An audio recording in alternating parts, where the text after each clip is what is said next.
UGC का विरोध करते हैं, अगर इसे एससी और ओबीसी अपना विरोध मान ले तो यूजीसी के लोग इकट्ठे हो रहे हैं, समझ में आ रहा है जी। अगर ओबीसी और यूजी और एससी के इकट्ठे हो गए तब, अगर ये 90% इकट्ठे हो गए तो कोई एमएलए बनेगा, कोई एमपी बनेगा, कोई मुख्यमंत्री बनेगा, कोई प्रधानमंत्री बनेगा।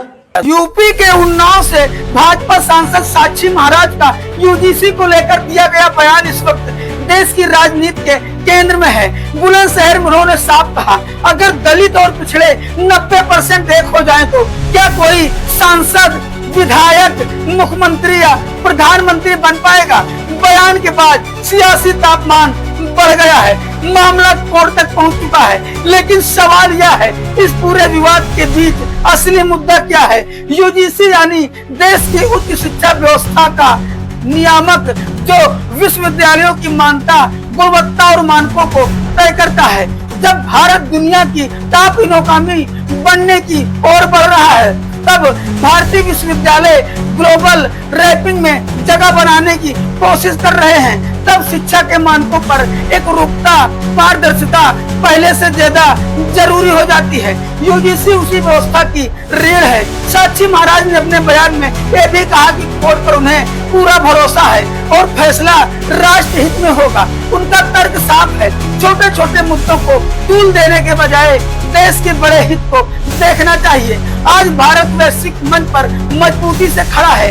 ऐसे समय में शिक्षा जैसे अहम क्षेत्र में अस्थिरता का संदेश देना क्या उचित है।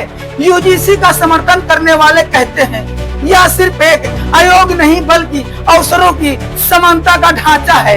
एक ऐसा प्लेटफॉर्म जो सुनिश्चित करता है कि देश के किसी भी कोने में पढ़ने वाला छात्र सम्मान, शैक्षणिक मानकों का लाभ पाए।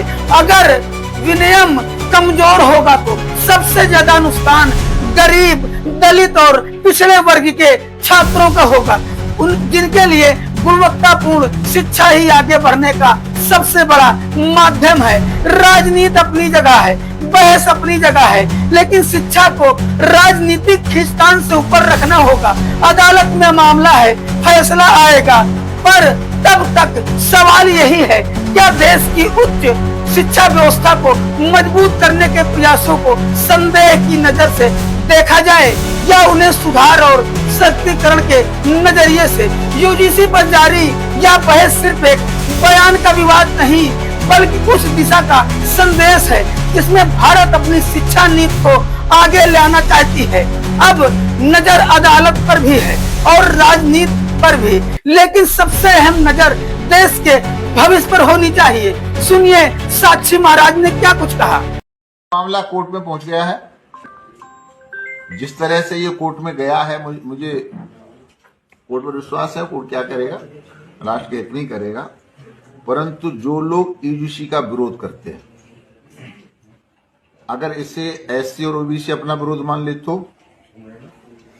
यूजीसी के लोग इकट्ठे हो रहे हैं, समझ में आ रहा है जी। अगर ओबीसी और यूजी और एससी के इकट्ठे हो गए तब, अगर ये 90% इकट्ठे हो गए तो कोई एमएलए बनेगा, कोई एमपी बनेगा, कोई मुख्यमंत्री बनेगा, कोई प्रधानमंत्री बनेगा, फिर क्या होगा। इसलिए इस मामले को इतनी तूल नहीं देनी चाहिए जितना सवर्ण समाज दे रहा है।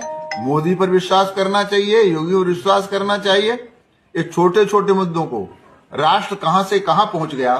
अमेरिका की दादागिरी सारे विश्व में चलती थी, आज अमेरिका को भी भारत झुका रहा है, विश्व का नेतृत्व करने के लिए तैयार है। निजी स्वार्थों की तरफ नहीं देखना चाहिए। पंडित चंद्रशेखर आजाद, पंडित बिस्मिल, अशफाक उल्लाह, अमर शहीद गुलाब सिंह लोधी, रामगढ़ की रानी, झांसी की रानी, ये किसी एमएलए एमपी के लिए स्वार्थ के लिए बलिदान नहीं हुए, देश के लिए हुए। देश बड़ा है, व्यक्ति नहीं।